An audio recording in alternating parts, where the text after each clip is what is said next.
Welcome to Into the Wormhole with Larissa and Lauren. Woo. Okay, I'm gonna stop. Welcome to Into the Wormhole with Larissa and Lauren. I'm Larissa Maestro, and this is my number one. Lauren Spooktacular Lowen. Yay! It's Woohoo. spooky season. Yes, we are comfortably in October, and so we thought it would be great to do a Halloween-inspired episode for you guys. Yeah. Hilariously, and I'm sure to many of our regular listeners or any good friends who listen to this podcast will already know, I love spooky season, but I hate horror movies. That's true. Yeah. I love the weather. I love pumpkins. I love costumes. I love Halloween. All of those things are great, but I am a wussy when it comes to the horror. I imagine you getting out all your comfy Bajoran sweaters and layers and just... Yes. This is what October means to me. Just wearing all of Major Kira's civilian outfits. I want to give you credit, though, because I remember you saying at a show you were playing that you had just seen Dead Alive, the early Peter Jackson film. Oh, yeah. Yeah. So you're a good sport. Dan got you to watch that. And that's definitely, it's a goofy movie, but it's intense. Yeah, I like the camp. If it was made like before, like if it was made in like the 80s and earlier, I'm probably going to be okay. But like modern horror that is all about like psychologically torturing you, and then like the results of that are you don't sleep for like 2 months and question your entire existence. I can't do that. Like excessive torture, that kind of stuff. Problems and jump scares and all that. I can't. Jump scares, I hate them. And I hate vampires, and I hate it all. Yeah, I hate zombies too. We're gonna talk about zombies. But what about Beetlejuice? Is Beetlejuice a good one for you? Oh yeah, Beetlejuice works. Okay. Like I can do like spooky, creepy, silly, especially if there's music. True. Like I love Nightmare Before Christmas. Yeah. You know, but like Beetlejuice is almost an animated movie, you know? Yeah, that's a fair statement.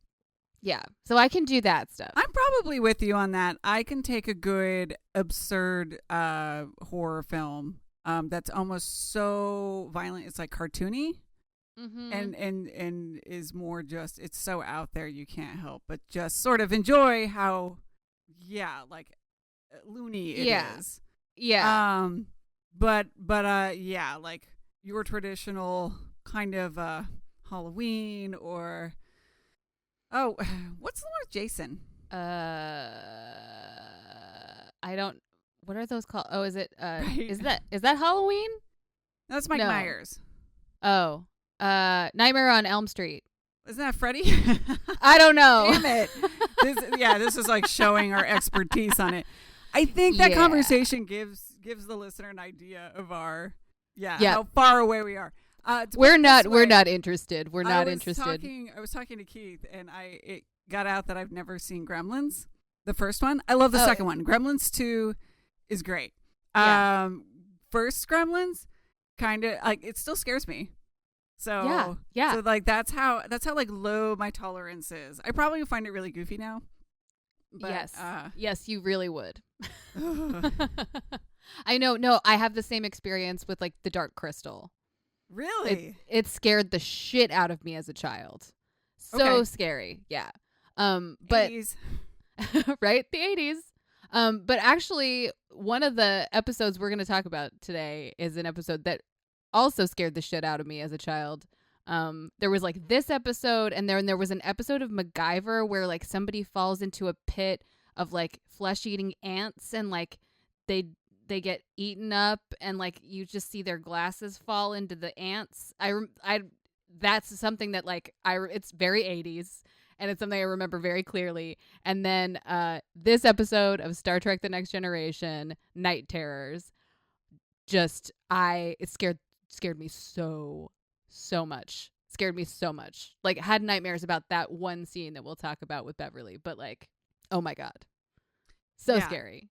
And this we kept it really simple. We just decided each of us was just going to pick an episode to watch that we thought was a good Halloween episode, and or that we were curious to see. In my case, it was actually a blind watch, so which I love. I love that you did that. I did. There was a couple. If you kind of just Google Star Trek Halloween viewing list, you'll get a couple of really good lists. They overlap a lot, but there was one that came up, which we'll get to, but it's Enterprise Impulse.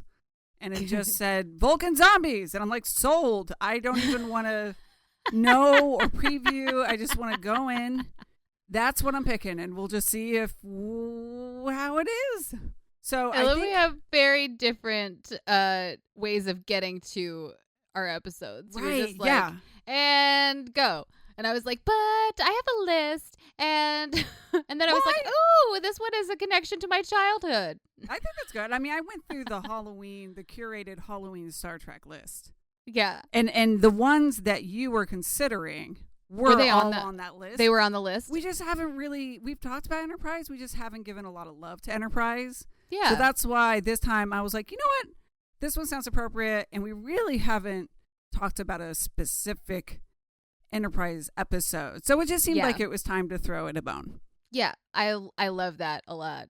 The other two that were on my list of possibilities were Voyager Macrocosm, which is basically you described as Janeway as Ripley, which is absolutely right. She's just like walking around with a phaser rifle in her tank top, sweating, like killing off these enormous macro viruses. It's very fun. The CGI is great. Oh God, the CGI.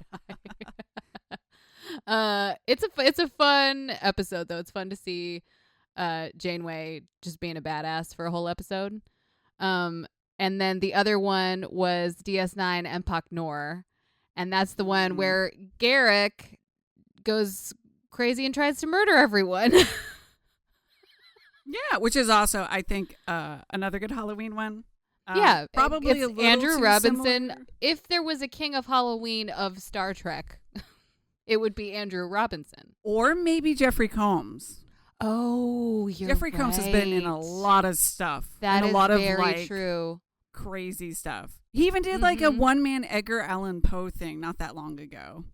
So even when he's not doing crazy movies. That totally checks out. Yeah. That totally makes sense. Oh, what a treasure. So they're Jeffrey like a Combs dynamic is. duo. They really are. That's wonderful. So I watched both of those episodes. They were really fun. And then I was like, oh shit, I gotta choose Night Terrors though. That's the one that like literally gave me night terrors. And I love that because I have to admit, I was like, when you said Empok Nor, I was like, good episode, a little surprised, just because I know you. And then you suggested the Macrocosm, which I thought, okay, like I understand why you said that. And then when you were like, no, Night Terrors, I thought that is absolutely 100% a Larissa episode for this. Because I mean this. Because it's not actually very scary. Well, I mean this in a good way. But I think what's fun about you is that you have an appreciation and a fondness for episodes that don't always have the most love from not only the Star Trek community but the creators themselves. Yes, it's but true. it makes it interesting, you know, when everyone has the same opinion. So yeah, I remember Night Terrors, you know, kind of having some iffy reviews. Oh yeah, and so I was like, oh, this is gonna be good. People did not like this episode. Night Terrors. Oh my God. Ooh. So like literally this episode, I mean, I can remember my feelings about it when when I was a child. I was like, so like my whole body was tensed up. I was so scared. Ugh. Okay, so I guess I'll do like a quick recap, tiny little recap. The Enterprise comes across a ship that is adrift. It is the USS Britannia, Nobody is answering their hails, so they go over there. Everyone is dead because they have all murdered each other. They find, which is so scary. They are trying to get the ship to start back up again so they can get it back to a starbase. They find the last log of the captain, who's like freaking out and looks like she's literally tearing out her hair. Like you can see like strands of hair coming out of her head, and she's like bonkers, and they're trying to figure out what happened to them. Turns out they're all still they're all stuck in this thing called a Tychon's Rift, and it's preventing them from starting the Enterprise's engines up so they can get home. So they're stuck too. Then they find out that nobody's getting REM sleep, so they're all going insane. That's what happened to everyone on the Britain. It's happening on the Enterprise too. The only person that's actually dreaming is Deanna Troi, and she's having nightmares every night. Oh, I forgot. They also find a Betazoid crew member who's the only survivor of all of this murderous insanity on the Britain. And he is just long gone. Like he has literally lost his mind. So all this stuff is still happening, is now happening to the Enterprise crew, and they start to have hallucinations. They start to lose it. And that is the scary shit for me. So like there's that scene where Crusher is in the morgue and then all the bodies sit up. Oh God. Anyway, so they figure out that there are aliens that are stuck in this rift that are trying to communicate telepathically, which is why nobody's getting REM sleep except for Deanna. Deanna figures out that she has to get a message to them. She and Data hang out and figure out what to say. She goes into her dream and she like over and over says, I have to find you to tell you. And then the thing happens and everyone's fine. And then Data sends everyone to bed. literally. He literally does. Because he's the only one on the ship that has not been affected by this at all. Yes. As usual. So that's Night Terror, season 4, episode 17, if you're interested in watching it. Good job. I think that nails it. I was trying to be concise. Where should we start? Where does one start with Night Terrors? I mean, let's talk about this premise, which is there's a ship adrift in space and some crazy thing has happened. Which we've seen before. I mean, the Naked Now, Naked Time, that's the same thing. Everyone's dead, but they're all like in the shower together and stuff because they were all drunk. Death by partying. Yeah, seems like a better way to go. Yeah. It was you're totally right. It's death by partying.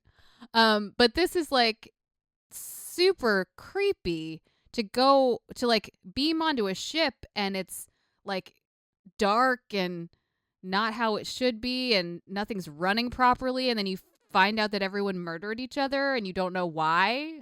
Well, and I mean, when they get on the ship too, which we've seen it in different, you pointed out like Naked Time and Naked Now. One is the original Star Trek, but one was this crew. So this crew specifically has seen this before where it's like season 1. Yeah. Everyone's dead. You think they'd be like, get off the ship now. Get the fuck out of here. Maybe we should know that there's some sort of, maybe we should all quarantine or. Right. But no, what I love actually in the opening is it's the three, I think there's 3 victims. I think one's the captain and then like 2 of the bridge crew. But the variety of deaths, which I know horror, that is very important, kind of that. But we have like a brutal stabbing and then somebody else, I forget what happened to them, but that extra does an awesome job just the look on her face. And then like the guy who's literally charcoal because apparently the phaser was on really high, and I think he also has some slashes to his face. Yeah. But my notes, I immediately wrote down like, how fun would it be just to be an extra in this scene? Yes. And have all that crazy makeup. So and then just lay there and pretend to be dead and not have to act. Yeah. So that I'm was so that into was it. for me a fun opening, just because it really in storytelling, visually I talk about it, illustration, but also storytelling and movie. Sometimes the actual scene of action isn't the most powerful. It's showing something right before it happens or something right after it happens, and then letting the viewer kind of fill in their own personal, most impactful scenario in between. The power of your imagination when the body disappears under the water and Jaws has that woman in the opening scene is way more powerful than them actually trying to show you what's going on. Yeah. Maybe that's why horror is bad for me, because I have very active imagination. Yes, we are creatives, and so our minds go a little further maybe than the average bear. Yeah, maybe. Oh God. We're in what year would this be? Like 1992, 93, probably. Oh gosh. Well, yeah, if it started in 87, right? Yeah. So yeah. if it's season 4, it's like early 90s, like 91, 90. Yeah, early. Yeah. You're right. Yeah, like 91, 92. So this is slow as fuck. It's slow. Like the buildup is slow. It's a lot of the things I love about Star Trek, which are research and development, conversations about things, making game plans, going over theories. These are the things that I love. But it's also little tiny moments of Picard in the turbo lift. Good job, Patrick Stewart. Just love it. Just love it. And again, Crusher in the morgue. Yikes. That is the scariest moment.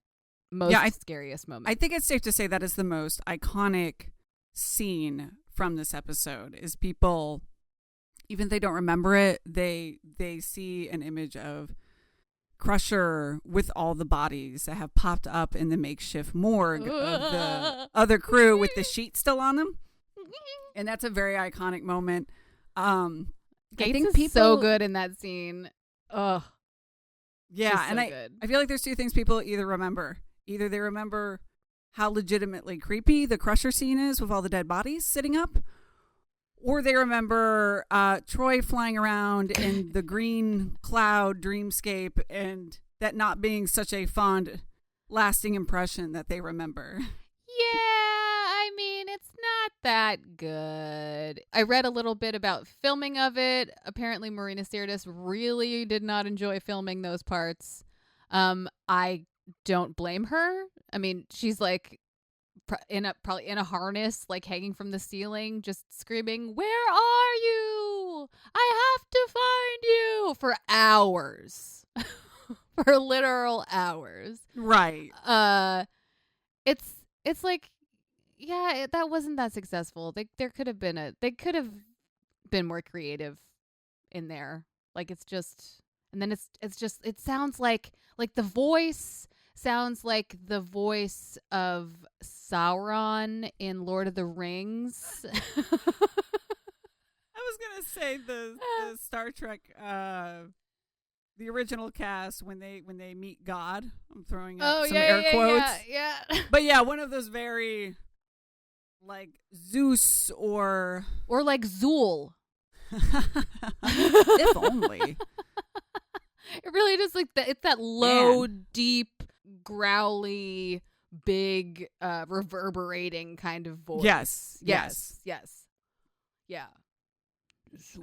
So do we want to talk about some of the build up as far as what's happening to the crew? We have Miles and Keiko have a little bit of an argument. Miles is what else being is affected. new? Miles and Keiko never recovered from this episode, and that's why their entire marriage is bickering. Aww. There's a crew member who claims that somebody else has seen a old style Star Trek crew member in an old uniform go up, I believe in engineering on the little like turbo lift shaft they have, and then when it got to the second floor, they're no longer there. Woo! Oh god! Which actually that sounded really cool. I was like, that'd be a fun thing to actually show and not just mention in 10 forward. Yeah. But so they're getting little sightings. It seems like some people are getting really irritable and sleep deprived, while others are hallucinating.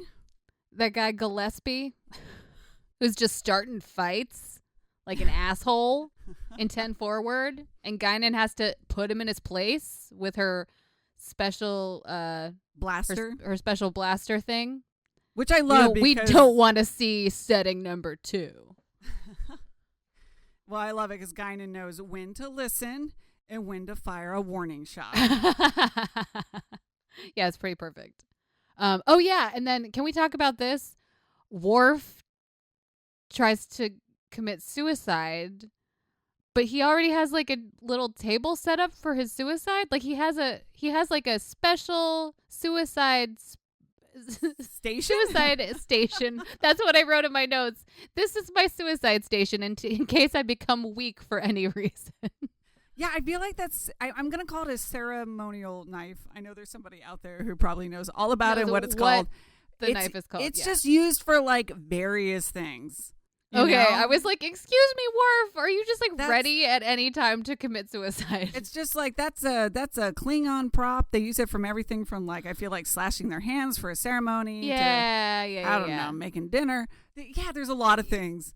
So I'm like, okay, that's just always kind of on standby for any reason. Yeah. Yeah. But yes, and of fucking course, he's like, I'm weak. I'm not a warrior anymore because I can't sleep. Or he says he feels fear for the first time. Yeah. Maybe not the first time, but yeah. And Troi has to go in there and kind of. Yeah. Yeah. Yeah. So like everyone's going nuts. That one was one. Picard in the turbo lift. That's the like Patrick Stewart screaming on the floor. Man. Patrick Stewart. Yes. I wrote that in this episode. Troi gets to Troi. Yeah. Because she does. Like her abilities and her skills are at the forefront of this.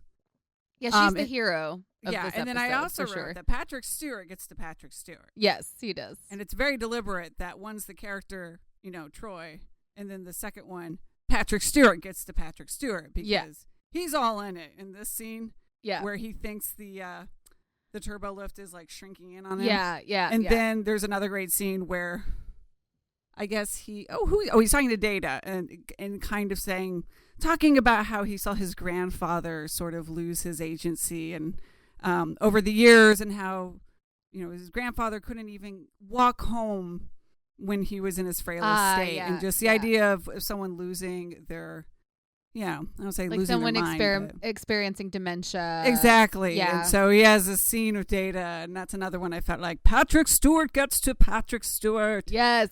This is when he's like, we might have to rely on you for our very survival. Yeah. That's also like, again, another like great aspect of Picard is that he knows when he needs to step back because he can't do his job right, and he knows exactly that he can count on his crew to step up if he needs to do that. So love it, love that, love just Data being Data. Everyone like acting the exhaustion and the absent-mindedness and all of that stuff is really like for some reason adorable. Like Geordi like trying his but it's because as we've said in the past, or as we said on that episode with on Your Inner Child is an Idiot, this is what Damon called competency porn. So what we're seeing right now is all of these people who are excellent at their jobs, who are exhausted, but still trying their best to do their jobs right. So like everyone's just really trying and like forgetting what they were doing and then being like, oh my God, I'm trying to do my job and I'm usually so good at this. Like Beverly, all like, once it starts, when she goes in to like tell Picard what's going on, and she like can't actually finish her sentences because she's so exhausted, and Data has to step in and help her out. Like, it's even in sickbay at the end when she's like putting the things on Deanna's head, and she's just like, she looks like she's about to pass out. It's great. Everyone does a great job. Well, and maybe this is about the time that I start asking questions of the episode. Yeah. And mind you, some of the things I'm going to talk about come in episodes way later in other, shows like Voyager and stuff. So they haven't happened yet. Yeah. But part of me, especially when they know what's going on, they know that they're getting sleep deprived and having problems with not only concentrating, but also this sort of like psychosis is going to start coming in. Yeah. And Data is sort of like in charge, but Picard is still like in the captain's chair, kind of giving orders. And I guess Data's there more as a safeguard almost. Yeah. But I was like, is Picard just like having a little nap? Well, my question is kind of if they know this is going on and Data is in charge, like that one scene where you mentioned Geordi is like, we have power to the and Data has to step in and say like deflector dish. Like, I kind of would Data just to go up to Geordi and tap him on the shoulder and say, "Tag, you go to bed." Like and you go to bed, and you go to bed, yeah, and you go to bed. Exactly. You it's just like go Oprah, to bed, and you get a nap, yeah. and you get a nap. But part of me just wonders, why don't they start just putting people in some sort of stasis or induced coma, basically? Yeah, so they can't hurt anybody. Yeah, because we know this is going to happen. And to some extent, we've seen that there's that Voyager episode where they're going to go through, they spend like a month going through something that's really dangerous. So Seven and I think the EMH have to run the ship. Yeah. And they put everyone in stasis. Yeah. Or like do some of the crew members just get to a point where it's like, okay, sorry, you got to stay in your quarters. You got to be locked in your quarters. Like, because I just feel like, what is the crew roster? It's like almost 1,000 people. Because then there are also civilians on board. So it's they're taking like a huge chance with having all these people in charge of multiple dangerous equipment systems and other things. I mean, how do they know someone's not going to go and just like hit an airlock because they're paranoid or a teacher's going to go nuts in the classroom? Or if anyone with any sort of responsibility for anything important ends up being this Gillespie guy in 10 Forward, like that's not good. That's no good. Yeah, you just feel like they'll get to a point where you would be watching, whether it's Crusher watching people or Data watching people, and then realizing, okay, you're starting to enter this phase of the psychosis, so you're off duty. We got to get you isolated. Yeah. It seems like if anyone was gonna do that and be like, hey, this is what needs to happen, it should have been Data. Yeah. Because like you see at a point Beverly like tips over to the other side. Like she tips over and now she's just like blah, blah, because she's trying her best. But like she gets to the point where she knows what's happening, but like she's already so entrenched in it that like everyone's pretty much useless at that point. Yeah. And also again, it's like some characters like Crusher is just getting exhausted. Yeah. But she hasn't lost her agency or anything, or is getting paranoid or seeing hallucinations that could be dangerous the way the guy in 10 Forward is, where he's like making up conspiracy theories about like, we're all lab rats and Picard's doing this on purpose. So those are two different issues. That guy in 10 Forward is QAnon. But also, they mentioned and we need to lock him up. They mentioned that life support is only going to last so long. And so you feel like, okay, if we did have some of these people in some sort of stasis, then they would be... Right. They would be taking up fewer resources. They're not in 10 Forward, like taking up resources or, it's just a known fact. Like you take in less oxygen and stuff when you're unconscious, when you're asleep. So it seems like it also on that end seems a little sensible that like, why do we have this whole crew up and walking around in the ship? Yeah, I feel like Data should have been like, all right, not only am I sending you to bed, but I'm sending you to stasis. Right. Like immediately. Yeah. So there are a lot of plot holes.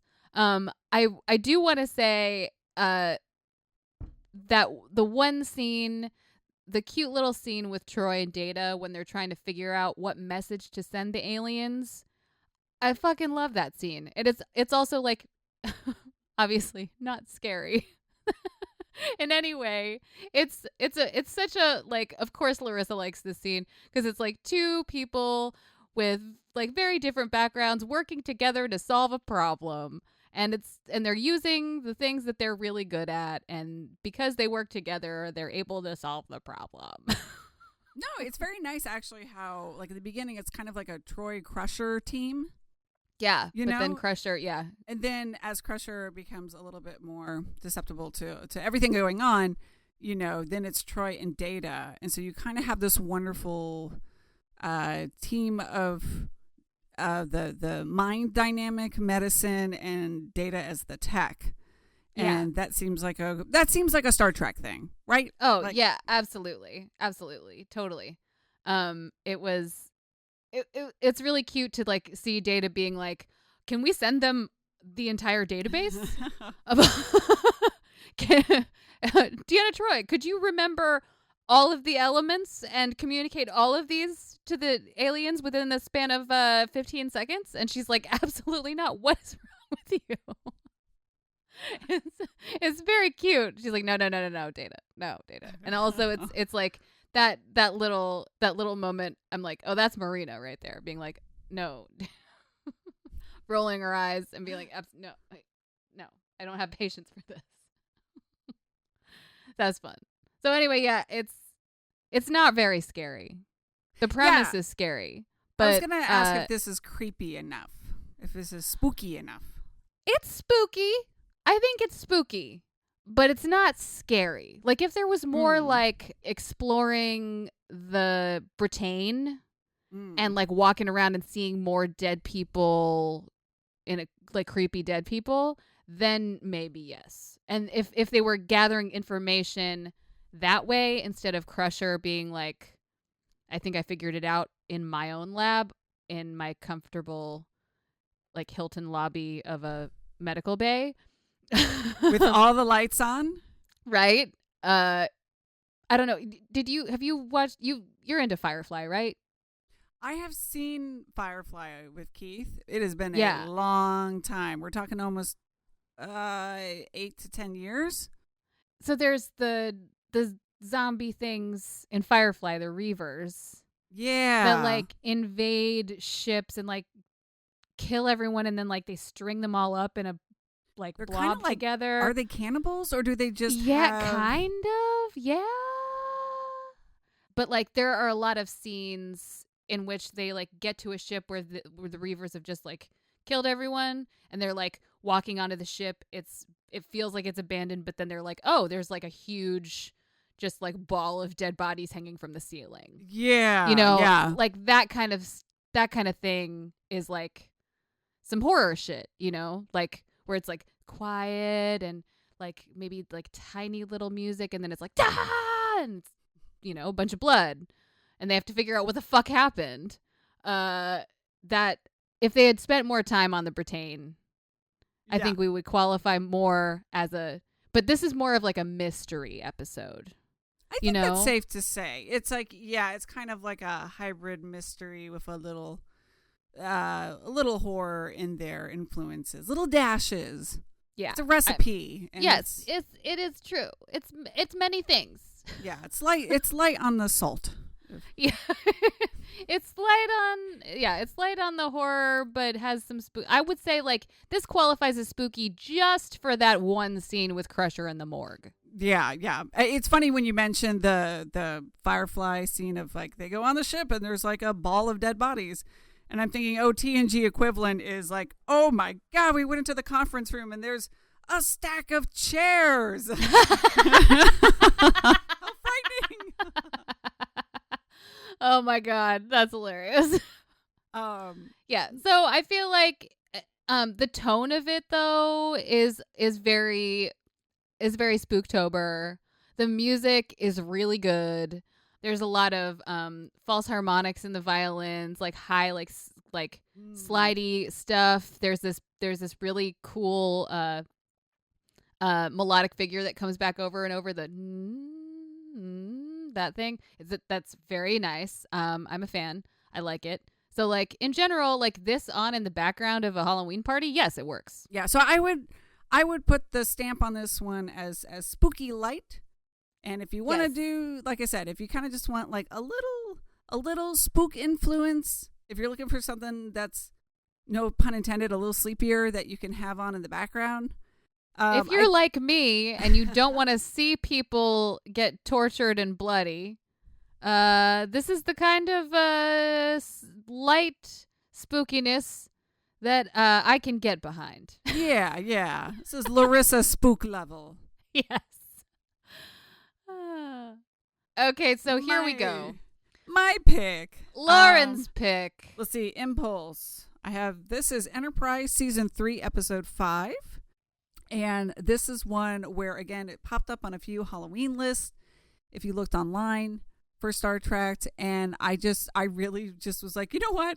I don't even want to preview it and decide if it's worth it. I just want to watch it. Oh, my God. So I had rewatched all of Enterprise earlier this year. Like that was the first thing when lockdown started in March. I was like, all right, let's do this. I'm rewatching all of Enterprise. So I remembered this. I was like, oh my God, the Vulcan Zombies one. Yes. So I was excited because I was just like, I'm just gonna dive in and I'm gonna talk about it, whether it's good or not or appropriate. When you see this on the list, it really is just like Vulcan Zombies. And I mean, that pretty much is the. I was gonna say the episode. That's it. Like the. Yeah. So all right, here's the synopsis. There is a tiny B story, and it's like, why? The only reason is so the shuttle can be disabled for a while. Yeah. And our heroes are in peril. Oh God. But so this is basically Enterprise crew finds a Vulcan ship that went missing a long time ago that T'Pol happened to serve on. They go to do a rescue mission to see what's going on because it's adrift. And they find that there is a toxic space rock that has turned all of them into Vulcan zombies. And they are trying to kill the Enterprise crew rescue team while they go to the ship. They get stuck there. So it's a traditional kind of zombie survival story. They're just trying to escape the ship and get out. Yeah. And what I actually really enjoy is that this is pretty much what I thought it was going to be. And it delivered. I have to give them credit. They knew what they were doing. And they kind of stayed in their lane and chose to execute a Star Trek zombie story. Yeah. Also, T'Pol starts to show signs of the zombiness. Yes, important fact, because it's funny because it's so funny because we mentioned this where Night Terrors and Impulse have really so much in common, but yet are so different. And so one of the things that's in common is that obviously in Night Terrors, the sort of countdown is that the whole crew is going to go insane and start, going through some sort of psychosis. And maybe stab each other. Yes. But in this case, or have marital spats. Right. Or in this case, it's just T'Pol is the ticking clock, so to speak. Like she's over there and she's also succumbing to whatever this toxicity is. And so she also is becoming a liability and a threat to the Enterprise crew that are stuck over there. Yeah. She's also watching this whole crew that she used to serve with, like, turn into zombies and try to kill her. Like, that's so sad and awful. Yeah, I thought that was going to maybe come more into play. It really only does one scene where she's trying to talk to that one guy. Yeah. And be like, do you remember me? How did this happen? And she kind of loses it and snaps at him. But yeah, so there's that. And also the fact that the ship is adrift and they come across it and they have to like beam onto the ship and they're like, what the fuck has happened? Something happened. That premise is, I mean, you can't go wrong with that premise. Well, it's great. What I do like is that they are stuck in this environment, which is they can't leave, which is what we don't have in Night Terrors. They come back. Yeah. This kind of reminds me of Deep Space Nine Impact Nor, which is fun too, where it's another one where they go to this dilapidated station and they're kind of stuck there and separated from each other. And so it's the, and being chased by Andrew Robinson. The Vulcan ship in this case, when they go over there, is legit creepy. I want to give him credit for set design because you have low lights, flickering light, some different camera angles, floor panels that are missing, like there are just like holes everywhere. In the floor. Yeah, they really use that to their advantage. Where again, I kind of feel like in Night Terrors when it comes to that, not that they were going for a straight up horror movie riff the way Impulse does. Yeah. But it's like the creepiest they would get probably is just like a light flickers. Yeah. I heard a whistle. It's so TNG. It would still TNG. Be that really bright, like you said, like hotel lobby yep. setup with just like a picture is crooked. So I appreciate that going to Impulse, which is interesting because this is probably like 10 years later, roughly. Yeah, this is probably early 2000s. Yeah, so it's kind of interesting to see just how things with set design or even music. I'm curious to talk to you about the music, like how it's changed. But this one definitely is way more actiony. When we were talking to Damon and DJ from Your Inner Child is an Idiot, it kind of came up how like TNG isn't exactly known for its action. And I thought the action was decent here. I feel like DJ would enjoy the action in this episode. Yeah, I feel like he would give it a pass. Shut up and shoot some phasies. Yeah. Love it. So I will say in general, as far as horror genre things go, I hate vampires. I can't with vampires. Like I haven't seen Buffy. That's how much I hate vampires and zombies. Like I saw 28 Days Later. I should not have seen it. It was too much for me. I get very scared. It's the biting, I think, because both of them bite. I don't do the biting. I don't like the biting. I saw Interview with a Vampire when I was way too young because my mom loves vampires. My mom thinks vampires are really sexy, and and I just no, absolutely not. So vampires and zombies have that thing in common where like they bite you, you turn into them, right? Yes. In general, these zombies are not biting zombies, so I feel fine. So there are safety elements in place in this episode with these zombies that I really appreciate because it makes me less scared of them. You're more just afraid for T'Pol. Like Archer's not going to become a zombie. No, he might get killed. You know what I mean? Though. He might get killed, but he's not going to become a zombie. Phew. Right? But that's what I mean. Like that's part of the scary thing about zombies is that you could become a zombie. Well, it goes back to the body horror discussion we had about the idea of losing someone you love or losing yourself to this sort of existence. Yes, it's very disturbing. Losing your autonomy. Exactly the reason that the Borg are so scary.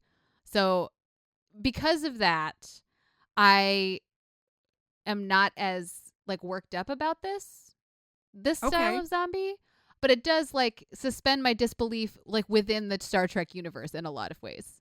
I'm still like, excuse me, what? Excuse me. Why do you look like that? Excuse me. Why are you working together? Excuse me. From what I know of Vulcans, I'm sorry.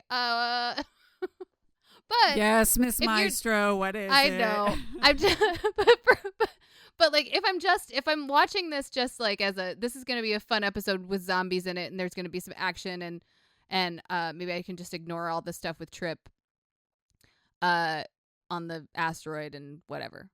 Then this is fun.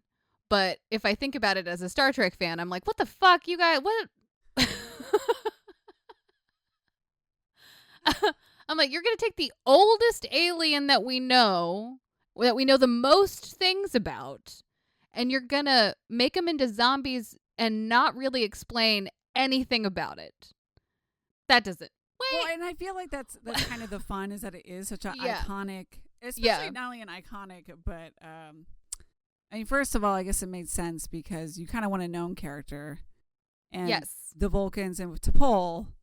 T'Pol and Phlox are the only aliens on board. Yeah, Enterprise. And having that extra, again, like countdown of the fact that like we also have to get out of here not only to stay alive, but T'Pol's going to start turning on us if we don't get her out quick enough. Yeah, we're going to lose her. Yeah. Lose her to the virus, or we're going to lose ourselves because she's going to kill us.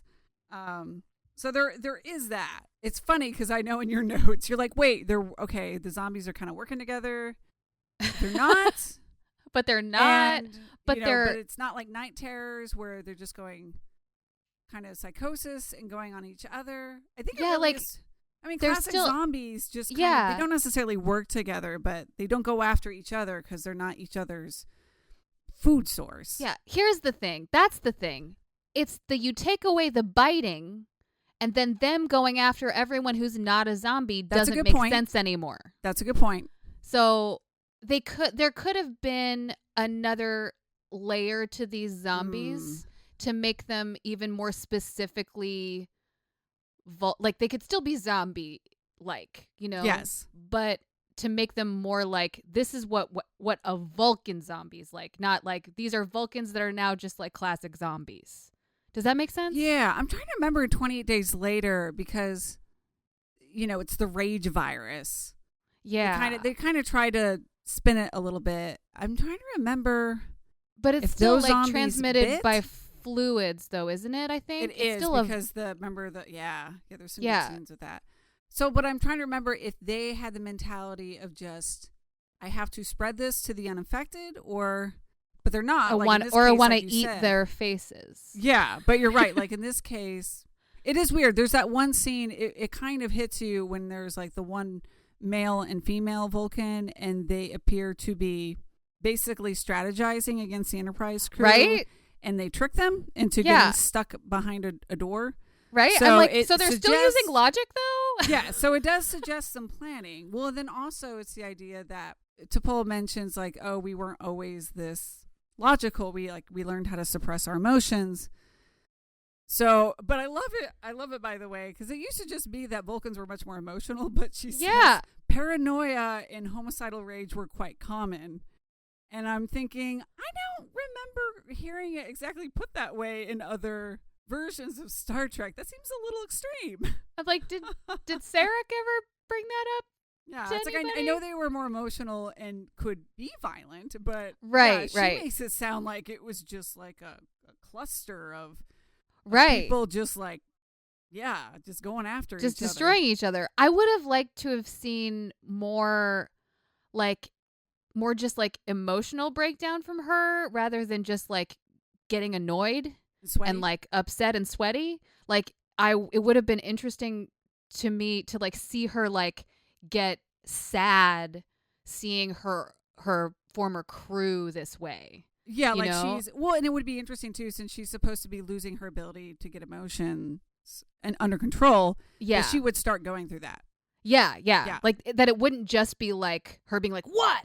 or like her being like, "You messed this up." Yeah. Instead like, her being like, "Oh my God, I'm crying." Or like you said, the fact that she knows the crew, that would be a very disturbing thing to see all your old comrades and friends in that state. So there should be some points where even if she's talking to that one Vulcan trying to get information, that you can tell she's just heavily disturbed by what she's seeing and is, like you said, legitimately scared. And it's not just like night terrors where, oh, you're sleep deprived and therefore you're getting cranky.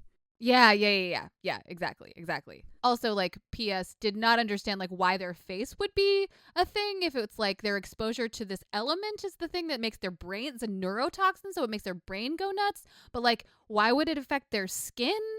I was like, so then they just get, like, really intense Vulcan acne or, like, what, or they have boils? I don't understand. But it was really just, we got to make them scary zombies, so we're going to put some makeup on them and make them look like scary zombies. Like and it's nice. Like maybe these materials don't really react. The closest thing I could find as an example. Oh yeah, mercury poisoning. Yeah, which if you don't know, listeners, also Mad Hatter syndrome. But in that case, we were actually working with mercury, the substance, and you get mercury poisoning. I was like, the closest thing I could find where you would have extreme neurological problems, but there was also like a physical side to it. And so it's like we do have instances in that, but also it's like, okay. Yeah. It's like I know also everyone, I know I am thinking about this too much. Mrs. Maestro in the back, please put your hand down. I understand that I'm thinking about this too much and this is not important. But well, you have to say this though. Think about, I'm thinking about, you remember, and we see this a couple times, Sarek at the end of his life when he's starting to go a little bit off the rails and lose his ability to control his emotions. And then Tuvok, in like the last couple episodes of Voyager, when he has that like disease where he's like, furiously like scribbling on slips of paper on the floor and like muttering to himself. Like I wish that we had there had been some bringing in some elements that we've already seen from Vulcans losing their capacity to control their emotions and their minds, and bringing that into play here, but making it scary, you know? Like I feel like that could have been neat and still fun. Does that make sense? I mean, okay. This is a good point to say this, because I was thinking about this. In Threshold, I described Star Trek Voyager Threshold as Star Trek empty calories, right? That was my fun way of putting it. So if Voyager is Star Trek feminist empty calories. If that is empty calories, I realize Enterprise is Star Trek gum. Like, you're not even supposed to ingest. Yeah, you're not even supposed to swallow it. I mean, that's the level of deepness I would say most Enterprise episodes go. Oh, God, yeah. So that's another reason I wanted to watch this, because it seemed appropriate. Like, yeah, Enterprise. They're not trying to be anything special. They're not trying to push the envelope. They're not trying to be. Yeah, and they're not trying to change the world. Here's the thing. Gum has its place. I'm not knocking gum. Yeah. So when I say that, it's not necessarily 100% an insult. I think you just got to know what you're in for. If you're in a plane and you need to pop your ears, watch an episode of Enterprise. There you go. So this is kind of the level of that marriage of elements and detail that I feel like I have come to expect from Enterprise, to be honest. And the fact that this is one of those episodes where it's Star Trek does blank. Yes. It's like, okay, gotcha. Yeah. Like, yeah. I did, after watching this, let it play, and I think the very next episode is the Hoshi as Beauty in Beauty and the Beast with the alien episode. And I was like, oh, I forgot that this is what Enterprise is. You just watched it. And you know what? That's just fucking fine. That's fine. It's fucking fine. Oh, I do have to say one thing, which is we both agreed on this. Please. Why, when Archer's talking to Trip and he's like, when can you get the shuttle over here? And Trip's like, 3 hours. Archer's not like, well, you better hurry because there are zombies everywhere and they're trying to kill us. He's just like, okay. Yes, he just says, something's happened to the crew and they're not well. And I'm like, that's an understatement, because that's like suggesting that like there's a bunch of sick people over there and they desperately need medical attention. Yeah. It's like, no, you should probably mention that there's over 100 homicidal Vulcans coming after you. Yeah, Yeah, like there's a little more urgency to this message you should be conveying. Yeah, I like literally out loud was like, what? That's all you have to say? Yeah, that was weird. Yeah, come on. And now. also T'Pol's trying to kill us. And also T'Pol's trying to kill us. Yes. Doesn't even say anything about how T'Pol's life is in danger. I don't think so. I don't think so. Whatever. Yeah. I do want to point out a couple things that I had a reaction to that actually are good points for this type of episode that they were trying to pull off. So it is one of those openings where you're kind of at the end of the story, and then by the time you come back from the credits, it starts at the beginning. Yeah. But they have T'Pol being brought on Enterprise by Archer. He's with Phlox, and T'Pol is in the middle of going through this sort of madness with this, space rock toxicity. And she's just screaming and also like, I'm gonna kill you! And then it's a hard cut to that lovely opening credit song that you guys know I love so much. Oh God, it's even worse. And it's season 3, so it's the bad mix. And they've added chipper. more. They've changed the feel of it. They replaced the guitar. It's it's such so a bad. Good song, and so I love the hard cut just to that intense opening scene. To that, it's the contrast is blinding. That's actually not one of the things that I think they did right. It was just funny. But actually what I do think is good about that scene is before it goes to the opening song, what do? She's becoming a threat to herself and others. They strap her down to a medical table, and then they like put her into some sort of stasis chamber. Like a medical pod. And it's like, yes, that's what you do. That's what you do. That's kind of what I think they should have done in Night Terror to some of those people. Yes, absolutely. Okay, the other thing that I thought was nice, we kind of complained how in Threshold, how sometimes you don't need the explanation really isn't that important. It's just like a detail that kind of ferries you through the whole story. Uh-huh. And the story's not so much about what causes it or how it ends. So I appreciate the fact that there is literally a 30-second explanation from Phlox about this substance that they were mining.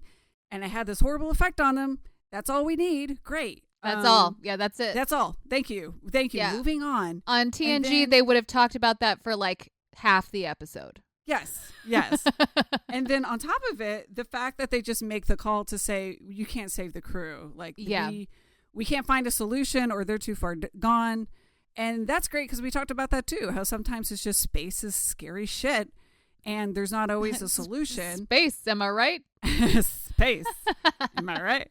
And in this case, it's like, that's okay. Let's just get back to the simple zombie story where it's about surviving and escaping, and not about, like you said, let's spend 15-20 minutes trying to rescue the crew.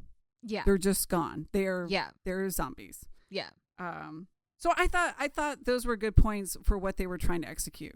Yeah, absolutely. Yeah. Absolutely. I will agree with you on that 100%. Like this is not meant to be like important to canon. This is right. This is not best of both worlds where we're setting up like a whole thing for like the rest of the franchise. This is just like, you know what would be fun? Zombie Vulcans. Yeah. Wouldn't that be fun? Let's do it. That's, and that's great. That's great. It's way better than like, what would be fun? An alien ghost that had sex with Beverly. I'm actually kind of surprised you didn't pick that one for your episode. You're saving that one. I'm saving it because it's so bad. I'm saving it. Anyway, I think here are 2 episodes, one more horror-y than the other, that are totally appropriate for the month of October. Yeah. One skews more into a horror genre, and then one skews a little more Star Trek-y. One skews a little more into the only horror that Larissa can handle, which is none. So I think depending what you're going for, you have two good candidates for your Halloween Star Trek season. It just might depend on personal taste and what you're in the mood for. Yeah. Do you want to be scared, or do you want to watch some people be good at their jobs even though they're really tired? Way to sell it. Anyway, I hope you guys have a happy Halloween and a happy rest of the spooky month. Also, remember to vote. We have a presidential election next month, so I hope everyone is registered to vote. And in Tennessee, early voting has already started. Go put on a costume and go vote. There you go. There you go. You're like, this is my trick-or-treating. This is all I have. All I have is voting in this election. I have the voting line. All right. Well, whoa, got into the wormhole. I feel like, speaking of Beetlejuice, I feel like the scene where Gina Davis and Alec Baldwin's characters are trying to be scary, you know, and Lydia Dietz is just taking pictures of them, thinking they're weirdos, and her parents. Are we doing this right? Find us in the collective at intothewormhole.show, on Instagram at intothewormhole.podcast. Into the Wormhole is brought to you by We Own This Town. In the future, our pajama technology is light years ahead of yours. In the future, our pajamas are not a t-shirt for the Binghamton Cello Festival in 1998.